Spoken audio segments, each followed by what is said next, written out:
the way that I view my faith now has had such a powerful impact on me. And I just know that me leaving the church or like not even bothering, that doesn't do anything to help other people experience faith the way I have, and I want people to feel that. Hey everybody, welcome to Catholics Ordinary Time. This week's guest is Grace Cotangco. Grace is originally from the Philippines, but now she lives and works out in Los Angeles.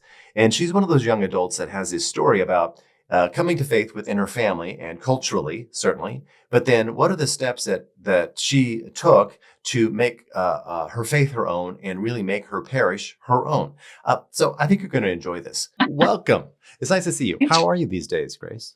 I'm doing well these days. To be honest, when I learned that this was going to be a chat about my faith practice, I don't know that I have too much to share, but maybe that's a valuable perspective to share as a Catholic young adult, living in a modern world.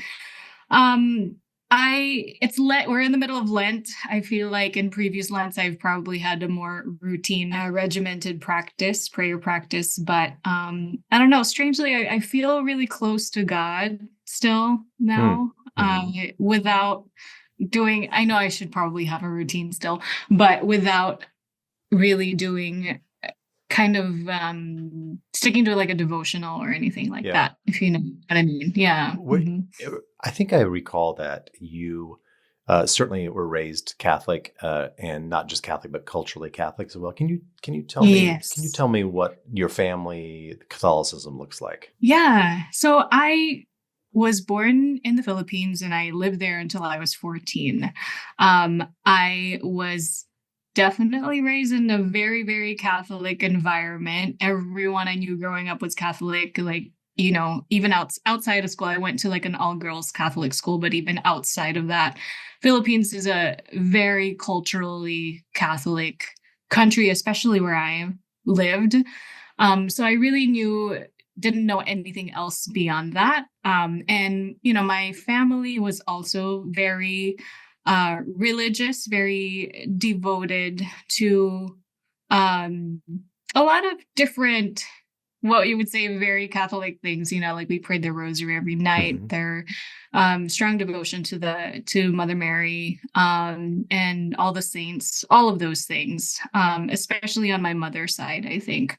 And so I was just kind of, I grew up just being in it without really questioning it. That was my reality, so that's growing up, and then moving here when I was in 10th grade, going into a public school here in California. Culture shock, but I think I was very grateful for it, to have like a wider perspective of, oh gosh, this is how other people like live and what they believe in. I remember I was taking a marine biology class in 10th grade, and one of the questions was about like how we treat animals. And this was my first year, or this was like a written like essay, short answer essay, that just a simple exercise in class, and the teacher was asking us like how we thought the treatment of animals, specifically like whales, were. And I just remember in my writing, this was my first year here in the States, I was like, oh, I think something to the effect of like, we have dominion over the world. And like, just this very Catholic, very biblical answer, and I remember my teacher like coming by and like reading it. And then in my mind, I was like, it's okay, like, whatever, like, this is how it is, it's like, I'm not questioning it. But looking at that now, like years back, I'm sure my teacher thought I was such a weirdo, by like in those words specifically. So I don't know if that shows you kind of like what type of upbringing and childhood I had, and my exposure to like Catholic culture and all of that. That's it, I think. Yeah. And Yeah. as you came into the States and kind of navigating all the cultural stuff as well as being a teenager, did Mhm. you at some point say, "That's it, I'm not doing this anymore, and you can't make me"? Or did you ever? What was Yeah. your path there? Yeah, I think that, as I grew up here and like made friends with all different kinds of people, like even people that maybe as I'm growing up were not approved or were not approved of by the Mm-hmm. Catholic Church. I'd have queer friends, and it would be very like, well, I love these people, but like my faith tells me that they're doing something really bad. I think just things like that, and other things too, that I thought at that time went against church teaching, or what I had known, made me question how well, made me question how compassionate like my religion really is, and if I wanted to stay in that. So I think, to answer your question, Father Jack, if I was ever like, I don't want to do this anymore, I think I might have wanted to, but gosh, being Catholic is so ingrained in me that I don't think I physically could ever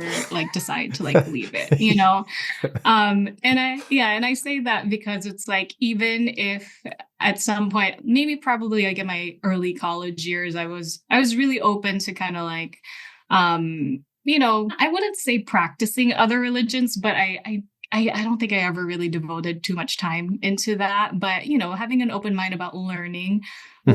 what the different beliefs are, and all of that stuff. But I still went to church every Saturday. I mean, every Sunday with my family. Because Hmm. that's what we did as family. I've always believed in a God, and my God has always been the Catholic God because that's all I know. Yeah. Yeah. So I think there was definitely a time in my life where I was more finding kind of like a more compassionate interpretation of all the things that I know and believe, Hmm. that I didn't want to stop believing. Yeah. Did you find that developmentally that you thought, well, that's just how people develop? They develop from kind of a black and white sense of faith to something that's more nuanced. Did you feel that was like, looking back now, you think, well, that's actually just developmentally an opportunity that is presented? I think so. I Yeah. think so. But at the same time, it's like I compare what I went through to, like, people who had similar childhoods who never got out of that bubble. Mm-hmm. It's like they wouldn't necessarily have that same opportunity of development. Mm-hmm. And so I feel, looking back on that now, I feel lucky that I guess I have a more worldly and nuanced view of faith, because of that. But yeah, you know. Yeah. Like, are you asking if it's kind of like a rite of passage, kind of like, Mm. oh, well, people just kind of go through that? No, I think you put your finger on it by saying that you had the opportunity and you took it. And other Yeah. people, well, other people don't. They're not challenged in that way or given the Mhm. opportunity to think, oh, the world's broader or different. Yeah. Okay. Right. Yeah. That seems Right. good. Yeah. What's your current practice as far as not necessarily just prayer, but like what is your current practice as a Catholic? Like, what do you do that on a weekly basis that kind of fills in that box? I mean, I really love mass. I think that, I will say that in 2020, just kind of backing up a bit, in 2020, when we were able, when live stream masses were so popular at Hmm. that time, it's like it gave me the opportunity to kind of like shop around different different churches, and like, listen to different homilies and all of that stuff. And that was when I found Blessed Sacrament, which is where I met you, Father Jack, and all the other wonderful priests there. And I don't know, I feel like that that church, and the people who were there, the community, just felt like a more, again, like going back to like, what is the more compassionate interpretation of faith. I feel like that really personified that.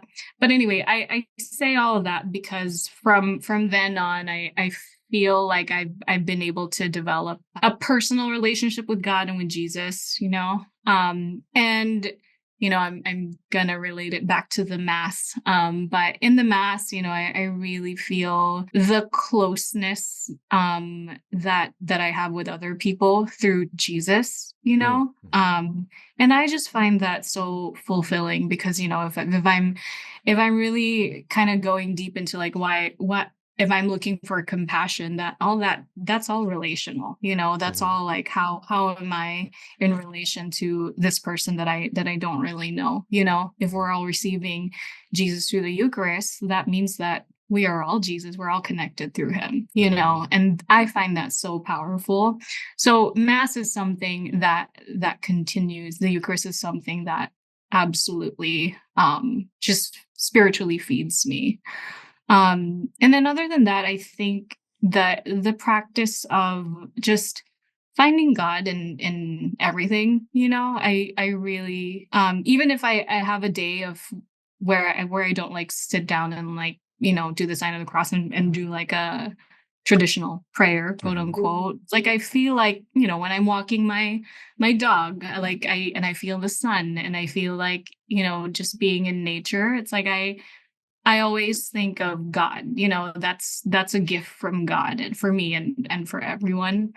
And I guess that's like the best way that I can describe my practice, like Mhm. and how I feel really close to God, even if I don't do like a traditional prayer or anything like Yeah. that. Yeah.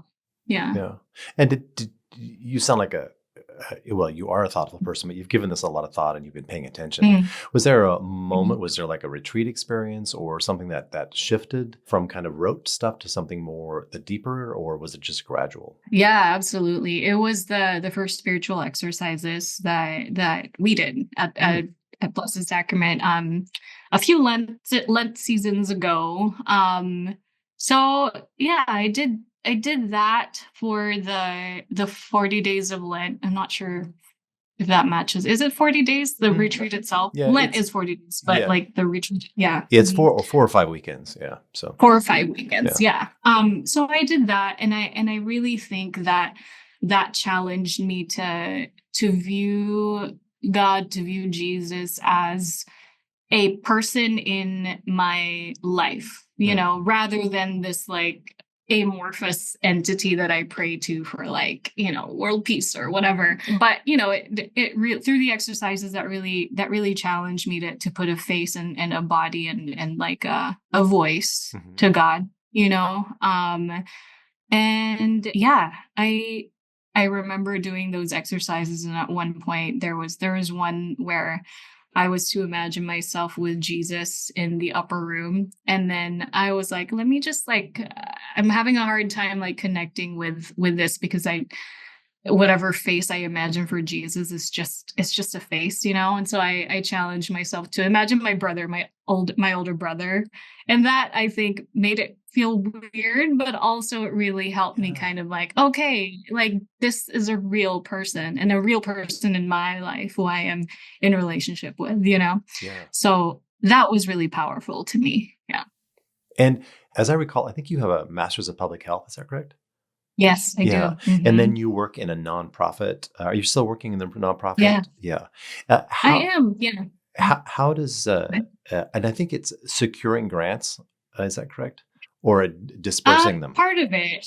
Yeah. Part of it is securing and dispersing. Yeah. Yeah. Yeah. Yeah. So like an intermediary for community-based organizations. Yeah. Right. Mhm. When I describe both of those areas, like your master's and then the area you're doing now, uh, that's doing good in the world.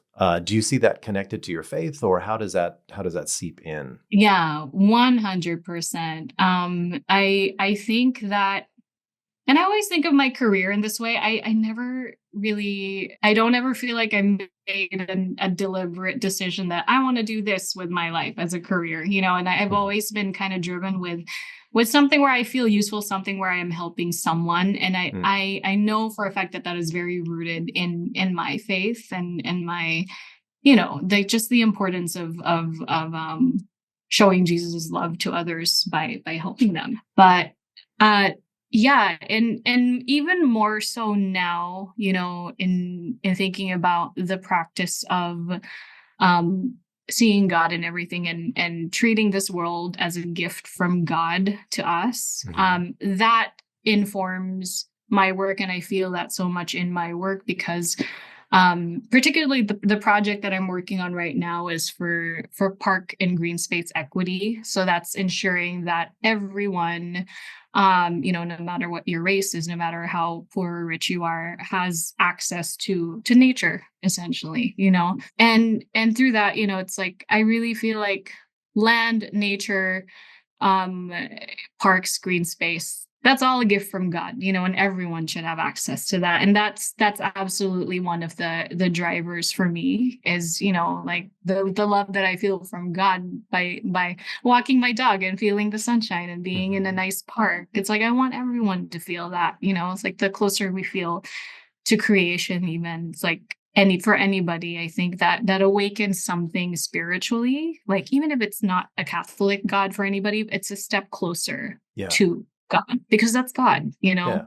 Right. even Right. if they don't label it that way. Yeah. So yeah, it's deeply, deeply, deeply connected. But yeah. Yeah, cool. I want to ask you a question that has like several parts and or several facets, and I'm just going to plunge in Sure. because here I am, a white guy that's part of the church, Yeah.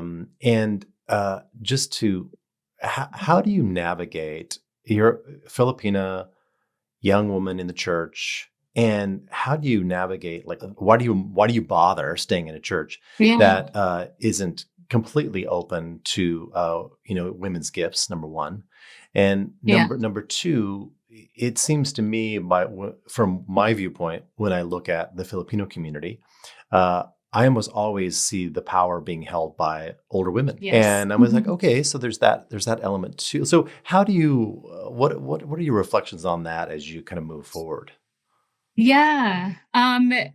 One, I think, as I mentioned before, it's like Catholicism is in my blood and in my bones, It's like I can't like leave it even if I wanted to. But that's like a small kind of like layer to it. I think the next layer to that is, yeah, the recognition that in many ways I am kind of an anomaly, but the whatever kind of development or growth that I've experienced and has brought me to like the way that I view my faith now has had such a powerful impact on me. And I I just know that me leaving the church or like not even bothering, that doesn't do anything to help other people experience faith the way I have, and I want people to feel that, yeah.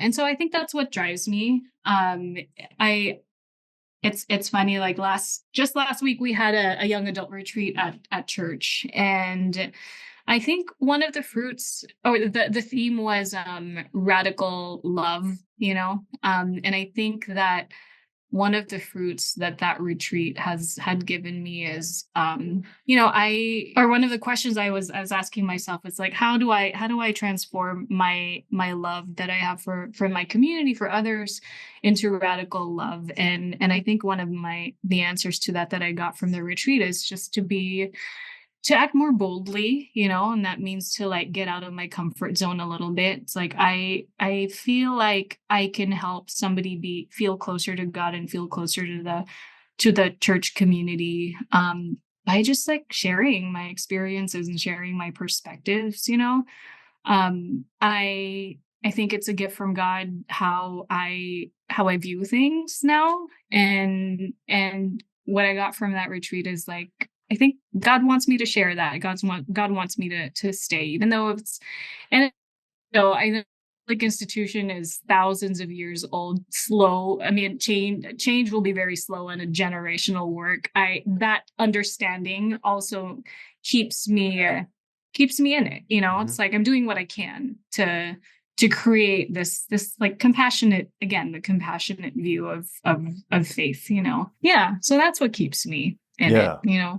Mhm. Yeah. Would you characterize your faith as progressive? I think so. I think Yeah. so.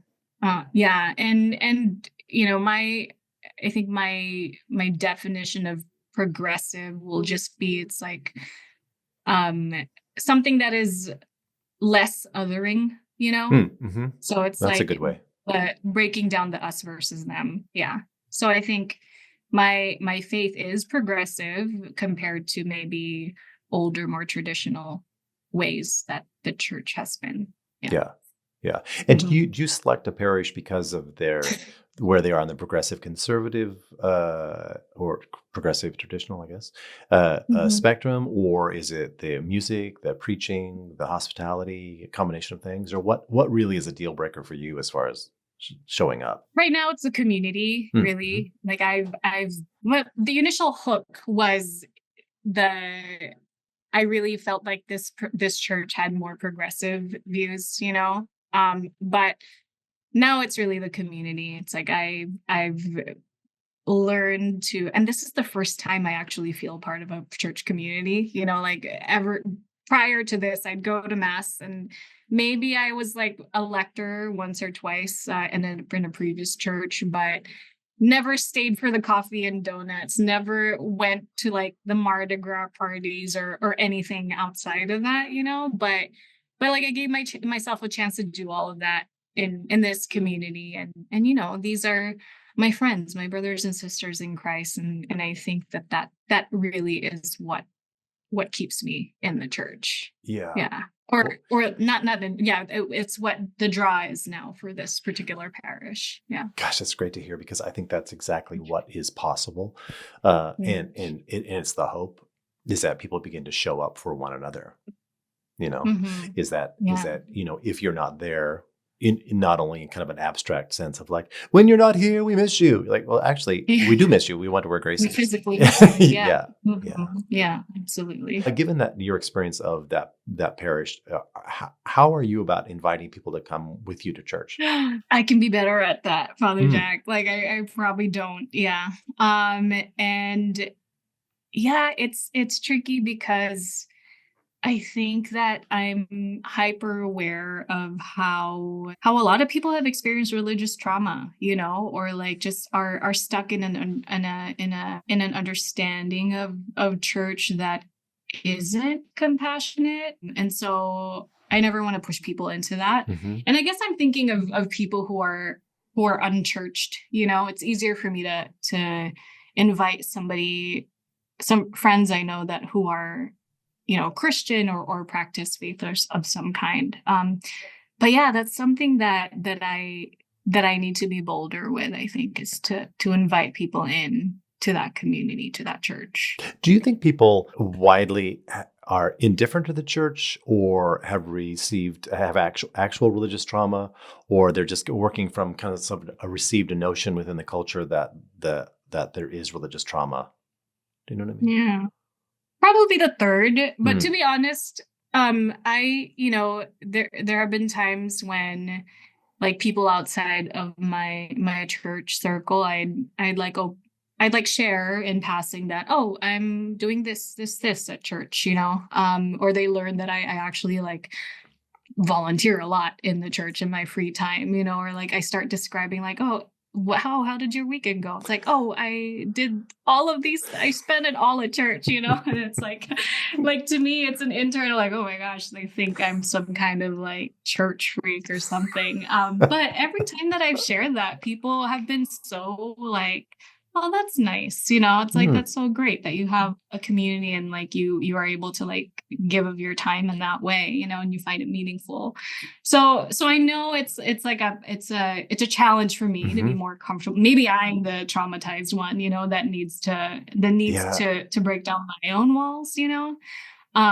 So it's a challenge for me in that way. I Hmm. think in general people like seeing me happy and they know that church makes me happy, you know. Yeah. So I need to accept that. Yeah, that's good. It's so good to hear you say that Yeah. because I too, carry around a bunch of stuff when I'm sure you do. inviting people I'm into like, church, yeah. inviting people into church, just because I'm like, I presume that they don't care, or if they care, Mhm. and by and large, people are like, oh, that's cool. It's like, all right. Yeah. So yeah. No, that's Because good. I think too much of myself. It's like no one cares, really. I mean, in a good way, Yeah, yeah, right. It's In like, a liberating way. yeah, You're like, well, yeah, in a fine. liberating way. Yeah, Yeah. yeah. So within the church, you say you participate a lot. How do you find ways to serve within the parish? Yeah, I am part of the music ministry. I am also a lector. And I am a catechist now. I teach first year communion. Yeah, which Oh, wow. surprises me too, but I love it. Yeah. That's great. That's Yeah. that's a lot of involvement. Yeah, Mhm. that's cool. What happened to when the synod listening Mhm. situation was happening at the parish? Were you part of that? Yeah. I can't recall. Yes, I was. And I'm also kind of struggling to recall it, what exactly my role was there. But I think I was doing it, if I recall correctly, I was doing it in partnership with LA Voice, which is a organized social multi-faith kind of social justice organization. And Mm-hmm. we had like a group in Blessed Sacrament, and there were some questions in the synod that sort of informed some of the broader community needs in LA County. Mm-hmm. And so I do remember sitting in or being part of a lot of the listening sessions, kind of documenting some responses. So I do remember that. Yeah, I was Mm-hmm. documenting responses, kind of like doing an analysis on what that means for the community. So I think what I was doing was more separate from the church synod, and more like, how does this inform the bigger kind of like, yeah, the Yeah, broader community. Hmm. yeah. I Yeah. just asked that because you're more or less a regular Catholic, and I'm Mm-hmm. never quite sure how the synod, and I know it varied widely from diocese to diocese and from parish to parish. And Mm-hmm. as people had time, or the person that was really interested in doing it. And I was just wondering what your experience of the synod as a big organization, a big listening session, how that went. So Yeah. yeah. Yeah. Yeah. I don't know. I feel like when I was thinking about the listening sessions just now, I feel like I wish we had more people participate than we did at all times. It's Hmm. like, yeah. But yeah, I get the sense that maybe because even for me, like the synod, people probably had a general understanding what it was, but it's so much bigger than I could like wrap my arms around, I Hmm. think. And it's important, and that important in that way. Yeah. So yeah. Yeah, important, but very Diffuse. very diffuse. Yeah. Yeah, Hmm. that's how I experience as well. So Hmm. what would you think about the state of the church? Do you think it's gonna decline or thrive or shift? Or when you think, gosh, is this gonna be around in the next 50 years or what? Oh, gosh, I hope it is. I hope it is. Why do you hope it is? Oh gosh.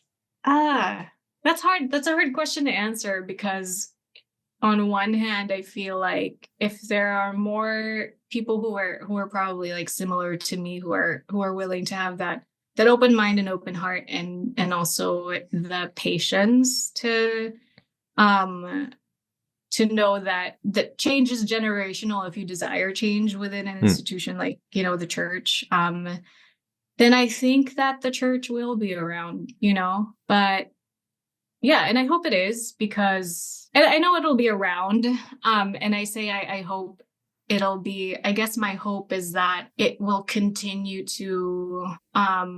And I keep saying this, but it will continue to be kind of like a more compassionate iteration, Mm-hmm. Hmm. rather than kind of like keep conservative values, or like othering is a better word, othering Yeah. values. Yeah. Yeah. Hmm. No, that's good. Yeah. That's good. Well, here you are, a younger adult, and one of the things that's happening for younger adults is they're usually available to romantic attachments, and often the church is one of those places that people actually gather and they find one another. Yeah. How is that not necessarily your personal history, but do you see that dynamic when you look around the parish you're in? You're like, yeah, this is part of it, and you're involved with the young adult work as well. So are you like, yeah, Mhm. yeah, this is actually a part of this or not? What do you mean, Father Jack? Like I mean, the obviously, young. the young adult ministry isn't a meat market.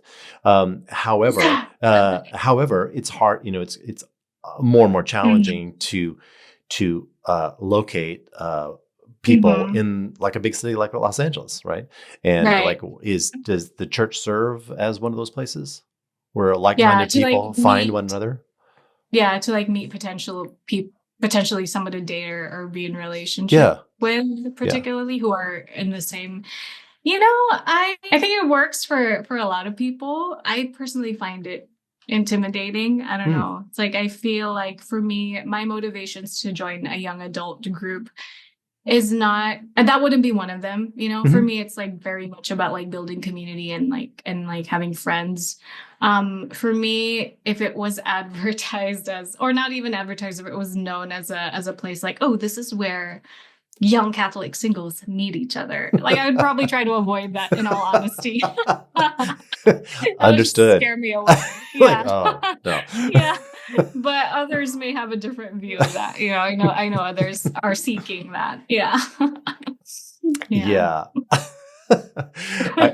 I worked in Boise next to the kind of the Mormon campus ministry or the LDS Oh. campus ministry. It's Uh-huh. a little bit different structure, but that's kind of what it serves. And they used to Yeah. have like just so many funny things about showing up at mixers and like, I'm a Mormon Um, single and I'm ready to mingle, you know. oh my God. Yeah, I couldn't. Yeah. No. In a word, no. Yeah. Okay. Yeah, no, and that's interesting too, because as you know, like I was one of the young adult leaders in the group, when we first started this iteration of the young adults at the Mhm. current parish that I'm at. And I think one of the things for me was, in thinking about the young women who were coming to the group, is I wanted it to feel like a safe space for them, where they didn't feel like, oh gosh, there are going to be a lot of young single men there who are probably looking for a girlfriend or whatever, because I feel like I had those same concerns going Hmm. into young adult groups in that way. It's like, I don't want this to be like a thing where like it's a meat market, like like, let Mhm. for lack of a better word. It's like I feel like it's important to just create a neutral space, where it's like, no, we're here to like create community. And I wouldn't want for a young adult group that I am kind of stewarding to be known as like the spot for like singles, because I feel like that's an uncomfortable place for young women, especially. Yeah. Yeah. Yeah, Mhm. and also if you're to take the larger picture, uh, Mhm. building community like you mentioned is a much better Mhm. way to find like-minded people than a meat market Absolutely. atmosphere. Like, Yeah. so, Absolutely. Don't go to a meat market if you want yeah, to meet people. Yeah. unless you want to look for a side of meat. Yeah, that That's too. Yeah. yeah, that would be different. Yeah. Mhm. What are the we've talked about a bunch of them, but what are the hot button issues for you around the church? Like the things that you kind of live with or you feel like you kind of have to brace yourself to be involved with, sex, social Mhm. justice, the environment, things the church is doing or could do better or those sorts of things. What's Yeah. Yeah. I think, from that list that you're talking about right now, the big one is the environment. Maybe it's like I feel like I'm talking about, like, I guess the local church. I know Pope Francis has done a lot to really encourage kind of like stewarding God's creation and loving the earth in that way. But in the local context, I guess even in this country, I feel like there's not enough being said to protect the environment, like God's gift to us. I know that there are even policies being rolled back right now that kind of diminish protection for environment, for the purpose of profit, right? Mhm. Which is, to me, so antithetical to what Jesus teachings were, or like what God's or what God would want, and I feel like there aren't enough voices within the church countering that, Mm-hmm. if anything, there's a lot of vocal support for the opposition, and I think that, yeah, that, and I say that in a general sense because, like, politically here in the States, I feel like there's a lot of support for, I guess, more conservative policies that, to me, I don't know, to me, it doesn't feel very Christ-like, Mm-hmm. I think for me, that is my big challenge is, gosh, the family dinner table, it's like having real conversations with people about how I view things, but in a loving way. It's like, how do I lovingly have a conversation with people I love, on how I think that this is hurtful for people and for Jesus even, Mm-hmm. um, and get my perspective across without, again, that othering. It's like, without, like, you voted for so and so, and, like, this is like, why do you believe, stuff like that. Yeah. Yeah, I think that's a big challenge for me, is to how do I show that perspective and share that perspective in a loving way. Boy, Mhm. is for me as well. Yeah, Yeah. is for me as well. Hmm. And you get used. I get used to just changing the subject, Yeah, and it's just like same. Which that doesn't serve anyone, no, that doesn't. Yeah, and that's why, like, going back to the retreat that I went to last week, it's like, how do I make my love radical? Like, literally, like, be a Yeah, radical, like, yeah. don't avoid it. Don't avoid those topics, It's like, so that's a challenge for me, is just to be bolder in my, Mm-hmm. yeah, in my perspectives that I know No, will lead to more love. yeah, no. That's inspiring to me. Mhm. We're nearing the end of our time together, which has been Mhm. great. But tell me about how do you navigate or find good resources to feed you in your your spiritual life online as opposed to in person? Well, what's the balance there? If you were to do like a Mhm. percentage, where are you fed? I think percentage, probably 80-20. Mm-hmm. 80% is in person. Yeah, like Mm-hmm. going to mass and just being in community with others. 20% kind of like the day-to-day, like I'll do like a Bible in a year podcast, which, gosh, this is my probably third attempt to do the year do it in a year. Okay, This is the so best so far. I am on 854 or oh, something. that's great. That's great. I'm only 20 days behind, so I can still catch up. I do yeah, that, and then, I'll check the daily readings online. Um, and sometimes gosh, I'm so bad at reading my newsletters, but, I'm signed up for Discerning Deacons. It's like a movement for Catholic women to Mm-hmm. to really advocate and find ways to get women deacons in the church. So Mm-hmm. there are a lot of inspiring pieces there at times that really feed me.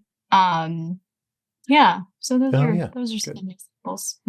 Yeah, No. I think listening to other lay people who have Mm-hmm. really thought about these things, that to me is really helpful, besides kind of like my own reflection on scriptures and stuff like that. Yeah. Yeah. Mhm. No, that's good. Thank you.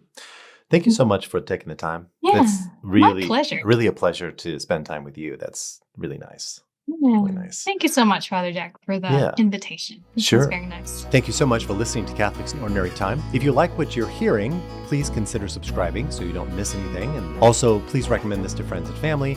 And if you're feeling up to it, please leave us a review. That makes all the difference. Again, thanks so much for listening.